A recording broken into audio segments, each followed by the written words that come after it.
بسم اللہ الرحمن الرحیم۔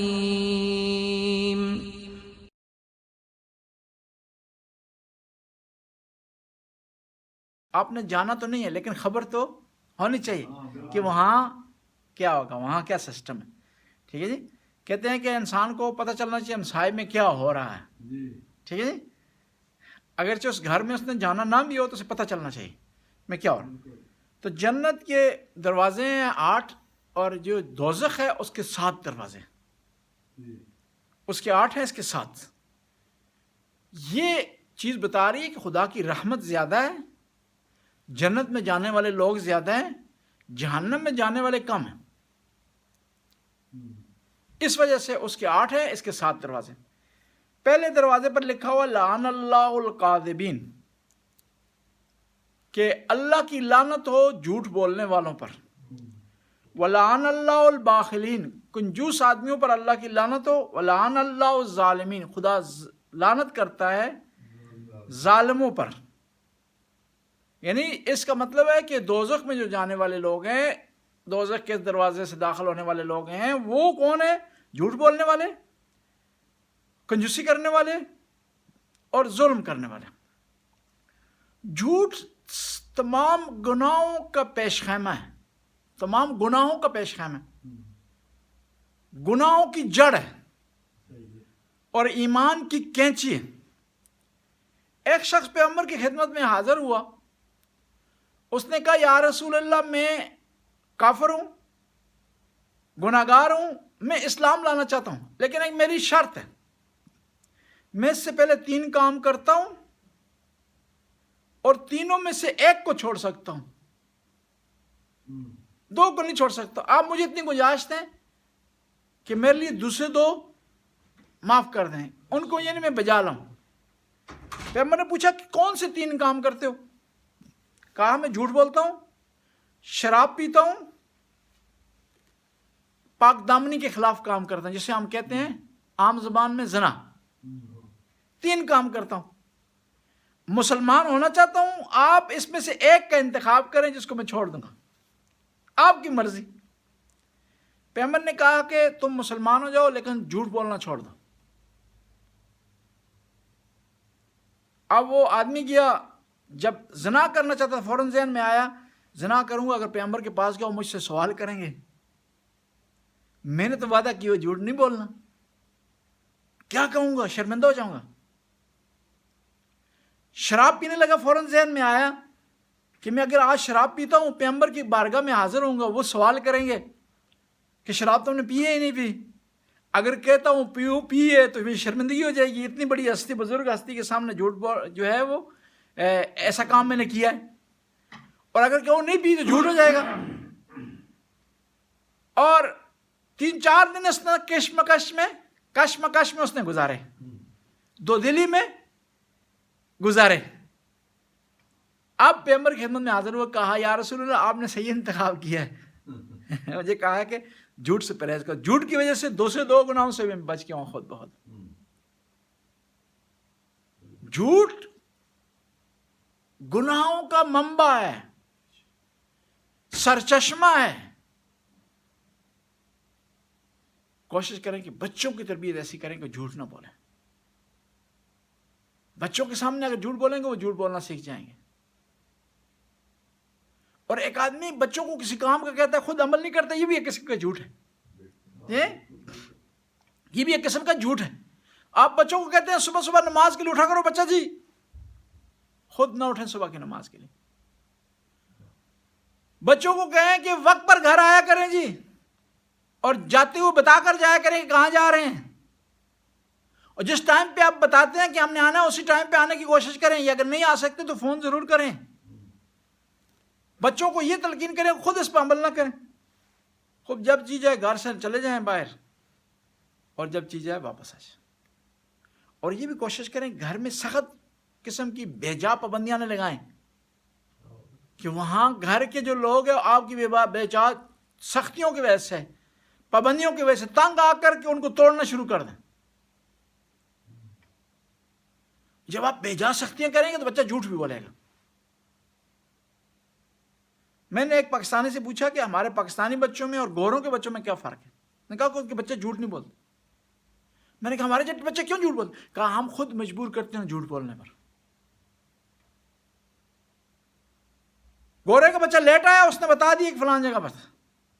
گورے نے کہا they are okay, they are برا. ہم نے اس کا جگہ پکڑ لیا, کیوں گئے تھے تم وہاں پر؟ اس کو بٹھا کر کے آرام سے بتائیں کہ گئے تھے, آئندہ نہیں جانا تم, ختم. تاکہ آپ کا مسئلہ بھی حال, جھوٹ بھی نہ بولے, آئندہ کے لیے نہ جائے. لیکن آپ بے جا طریقے سے اتنا دباؤ اس پہ ڈالیں کہ وہ جھوٹ بولنے پر مجبور ہو جائے, وہ یہ کہنے پر مجبور ہو جائے کہ اس نے یہ کام نہیں کیا. اور اس کے کہنے نہ کہنے سے تو حقیقت تبدیل نہیں ہوتی. حقیقت تو جو کام اس نے کیا ہے وہ کیا ہے. آپ کو بتائے گا, آپ آئندہ چارہ جوئی کریں گے. جھوٹ بولے گا, نہیں بتائے گا تو بیغام ہو جائیں گے, نقصان زیادہ بڑھے گا. بس انسان کوشش کرے جھوٹ نہ بولے. اور پھر خدا کی بارگاہ میں تو کسی سے جھوٹ چل ہی نہیں سکتا. وہ دلوں کے حال جانتا ہے. وہاں بہانہ نہیں چل سکتا, وہاں ترکیبیں نہیں تبدیل کی جا سکتی, وہاں پر خلاصی نہیں ہو سکتی جھوٹ بول کر کے. وَلَعَنَ اللَّهُ الْبَاخِلِينَ, خدا لعنت کرتا ہے کنجوس آدمیوں پر. البخیل یکسب العار, امیر المومنین فرماتے ہیں وَيَدْخُلُ النَّارِ, بخیل جو کنجوس آدمی, خدا اس کو دنیا میں بھی ذلیل کرتا ہے کنجوس آدمی کو, اور آخرت میں بھی وہ جہنم میں داخل ہوتا ہے.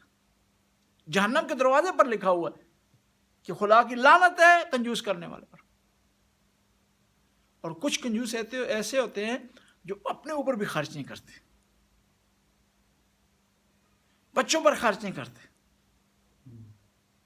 اور عجیب ہے, بچوں پر خرچ نہیں کریں گے, وہیں پر اگر نام و نمائش کا مسئلہ آ جائے, ایڈورٹائزمنٹ کا مسئلہ آ جائے, فوراً خرچ کرنا شروع کریں. یہاں پر بچوں پر خرچ نہیں کرتے. پاکستان میں جو ہے بڑی بڑی انہوں نے بنائی ہوئی بلڈنگیں, یہاں پر بچوں کو پیسے نہیں دے رہے, ان پر خرچ نہیں کر رہے. وہاں پر لوگوں کو پیسے دے رہے ہیں, وہ لوگ عیاشی کرتے ہیں, دوسرے لوگوں پر ظلم کرتے ہیں, لیکن یہاں بچوں پر خرچ نہیں کر. میں نے رمضان میں ایک آدمی کو فون کیا کہ بھائی یہ یہاں امام بارگاہ میں پروگرام ہو رہا ہے, 2 سال پہلے کی افطاری ہو رہی ہے, یہاں کوئی ایسا لیں. کہتے نہیں, ہم نے پاکستان میں دے دیے. بھائی پاکستان میں بھی دو, یہاں بھی دو, وہاں بھی ہونا چاہیے, یہاں بھی ہونا چاہیے. اگر سارے یہ کہنا شروع کر دیں کہ پاکستان میں ہم کریں گے, یہاں کون کرے گا؟ ایک اہل سنت کے عالم دین کی تقریر میں نے سنی, اوسلو کی بڑی پیاری تقریر کی. انہوں نے کہا کہ اگر آپ کے لیے معاملہ یہ ہو نا پاکستان میں پیسے خرچ کرنے دینی لحاظ سے اور یہاں خرچ کرنے, تو یہاں کو ترجیح دیں. یہاں اگر مسجدیں بند ہو گئی, امام بارگاہ بند ہو گئی, تو اسلام سے لوگ دور ہو جائیں گے. پاکستان میں اگر ساری مسجدیں بھی بند ہو جائیں نا, کوئی کافر نہیں ہوگا, کوئی غیر مسلمان نہیں ہوگا. ساری امام بارگاہیں اگر بند ہوں گے, پھر بھی کوئی شیعہ مذہب سے دستبردار نہیں ہوگا. لیکن اگر یہاں پر اگر امام بارگاہ بند ہو جائے گی تو آپ کے آدھے لوگ ڈسکنیکٹ ہو جائیں گے. آدھے, ہم کیسے احتیاط سے کہہ رہے ہیں, ممکن دوسرے افراد یوٹیوب پہ مجالس سنیں اور پروگرام کو فالو کریں, لیکن جو بچے آپ کے یہاں پر سیکھتے ہیں آ کے امام بارگاہ میں, وہ یوٹیوب پر نہیں سیکھ سکتے, اس ماحول سے سیکھتے ہیں. لیکن بعض مومنین کے بچے بھی ان کے آ رہے ہیں, آگے پوتے بھی آ رہے ہیں. کیوں؟ انہوں نے یہاں لایا ان کو. کیوں لایا؟ یہاں امام بارگاہ تھی نہ, تب نہ ہوتی بیچارے کہاں لے جاتے. خوش قسمتی ان کی. بس یہاں کے جو معاملات ہیں پیسے خرچ ہونے کے حوالے سے, ان کو جو ہے آپ ترجیح دیں, ان کو کیا کریں, پریفر کریں,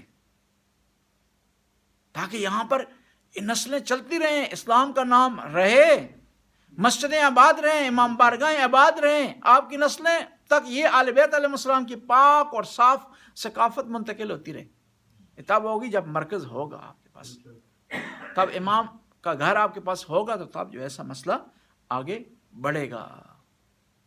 بس کوشش کی جائے کہ مجالس میں شرکت بھی کی جائے, پروگراموں کو اٹینڈ بھی کیا جائے, یہاں پر مالی تعاون بھی کیا جائے, تاکہ یہ امام بارگاہ, دوسری امام بارگاہیں یہ جو ہے ترقی کریں یہاں پر, اور یہ چراغ جو ہے جلتا رہے، روشنی اس کی لوگ حاصل کرتے رہیں، ہماری نسلیں، آئندہ نسلیں جو ہے وہ ان تک پیغام پہنچتا رہے اہل بیت علیہ السلام۔ پھر امام فرماتے ہیں خیارکم سماحکم، تم میں سے بہترین آدمی وہ ہے، تمہارے بہترین افراد وہ ہیں جو سخی ہیں، وشرارکم بخلاؤکم، اور سب سے کمزور اور شریر آدمی وہ ہیں جو کنجوس ہیں۔ لیکن افسوس سے کہنا پڑتا ہے نہیں ضروری ہے، مجالس میں بچے آپ کے آ رہے ہیں، پروگرام اٹینڈ کر رہے ہیں، بارگاہ کے پروگراموں کو فالو کر رہے ہیں، لیکن یہاں امام بارگاہ کی اہمیت انہیں سکھائیں۔ ایک بچہ یہاں جانا ہے صفائی کا خیال رکھنا ہے، وہاں جانا ہے وہاں کے کاموں میں ہاتھ بٹانا ہے، اور جو بچہ بھی آپ کا نا یہاں خدمت کرے گا نا وہ کبھی بھی گمراہ نہیں ہوگا، راستے سے نہیں بٹے۔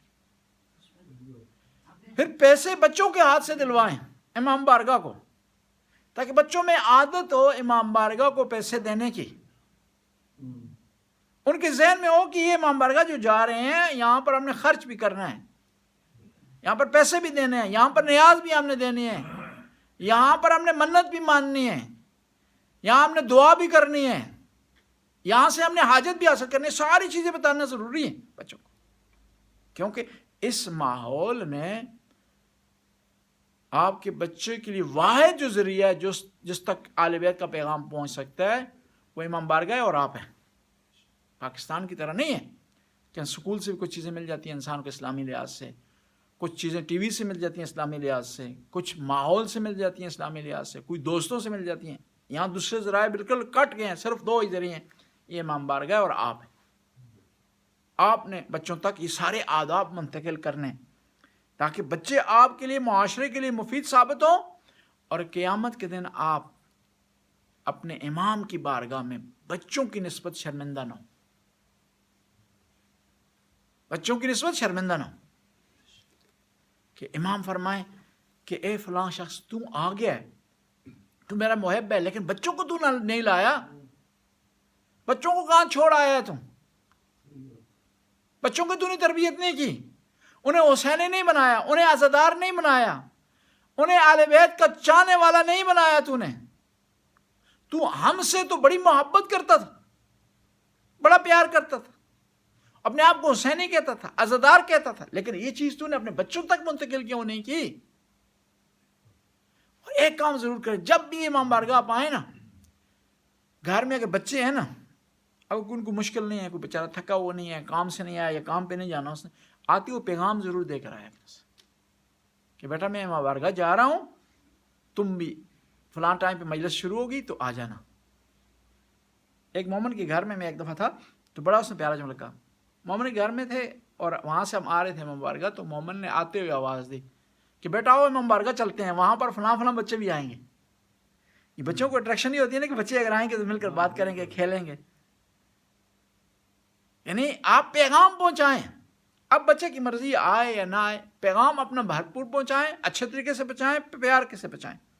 ابعد الخلائق من اللہ تعالی البخیل الغنی، وہ آدمی خدا سے سب سے زیادہ دور ہے جو پیسے والا ہے لیکن کنجوس ہے، پیسے اس کے پاس جو ہے بہت زیادہ ہے لیکن خدا کے راستے میں خرچ نہیں کرتا، پیسے انبار لگا ہوا اس کا، جوڑ رہا ہے، جمع کر رہا ہے، روزانہ جو ہے بریکے اس نے نکالا وہ بینک کا چیک کر رہا ہے، کہیں جو کسی نے نکالنا نہیں ہو چیک کر رہا ہے فوراً، روزانہ پیسے نوٹ پڑے ہوئے ہیں ان کو بار بار جو ہے گن رہا کہ کم نہ ہو گئے ہوں، اور اس کا یہ نظریہ ہے کہ پیسے استعمال نہ ہوتے، کاش کے پیسے استعمال نہ ہوتے، ان کو صرف دکھایا جاتا تو سامان مل جاتا، ایسے کنجوس لوگ بھی ہیں نا۔ وہ آدمی امیر ہے، پیسے اس کے پاس ہیں، پراپرٹی اس کے پاس ہے، مال اس کے پاس ہے، لیکن خدا کے راستے میں خرچ نہیں کرتا، خدا سے بہت زیادہ دور ہے۔ دیکھیں بی بی خدیجہ سلام اللہ علیہ کا اتنا بڑا مقام کیوں ہے کہ جو مال تھا خود سارا خدا کے راستے میں خرچ کرتے، حتیٰ آخر میں کفن کے لیے پیسے نہیں تھے ان کے پاس، خدا کے راستے میں خرچ کر دیا۔ اسے کہتے ہیں سخاوت، اسے کہتے ہیں غنا، اسے کہتے ہیں مالدار ہونا اور اس کو سارے خدا کے راستے میں خرچ کرنا۔ اور ایک اور بخیل کا ذکر آیا، پیغمبر نے ذکر کیا ہے، ایک اور بخیل ہے جس کی مذمت ہوئی ہے، البخیل حقا من ذکرت عنده من ذکرت عنده فلم یصلی علیہ. صحیح آدمی، سب سے بڑا بخیل وہ آدمی جس کے سامنے میرا نام لیا جائے، پیغمبر فرماتے ہیں، اور پھر مجھ پر صلوات نہ پڑھے. صلوات پڑھیں. سب سے بڑا بخیل پیغمبر نے فرمایا. اور پھر پیغمبر نے فرمایا جو آدمی صلوات نہیں پڑھتا مجھ پر وہ بخیل ہے، اور جو آدمی، وہ بھی بخیل ہے جو آدمی مجھ پر آدھی صلوات پڑھتا ہے نا بعض ناسبی جو کہتے ہیں اللہم صلی علی محمد فقط، آل محمد نہیں کہتے. کیا ہے؟ وہ لوگ بھی ظلم کر رہے ہیں، جفا کر رہے ہیں. لم تصلی علیہ صلاۃ الابتر، مجھ پر کٹی ہوئی صلوات نہ پڑھو، آدھی صلوات نہ پڑھو. اور آدھی صلوات ثواب بھی نہیں ہے اس کا. ہوتے ہیں دنیا میں. ہمارے استاد بتا رہے تھے کہ ایک عراق میں تھا ناسبی، وہ صلوات اس طرح پڑھتا تھا، کہتا اللہم صلی علی محمد فقط. وہ اتنا بھی اکتفا نہیں کرتا کہ محمد کہتے، فقط بھی ساتھ استعمال کرتا تھا. اس سے بڑا جو ظالم کوئی نہیں ہو سکتا جو پیغمبر کی کہی ہوئی صلوات کے مطابق صلوات نہ پڑھے. وَلَعَنَ اللَّهُ الظَّالِمِينَ، خدا نے لعنت کی ہے کس پر؟ ظالمین پر، ظلم کرنے والوں پر، زیادتی کرنے والے. ایک آدمی غریب ہے، مسکین ہے، یا کسی وجہ سے بول نہیں سکتا ہو آپ کے سامنے، کوئی اس کی مجبوری ہے، سفید پوشی کی وجہ سے، اپنی عزت کی خاطر، لیکن آپ اس پر ظلم کرتے جا رہے ہیں.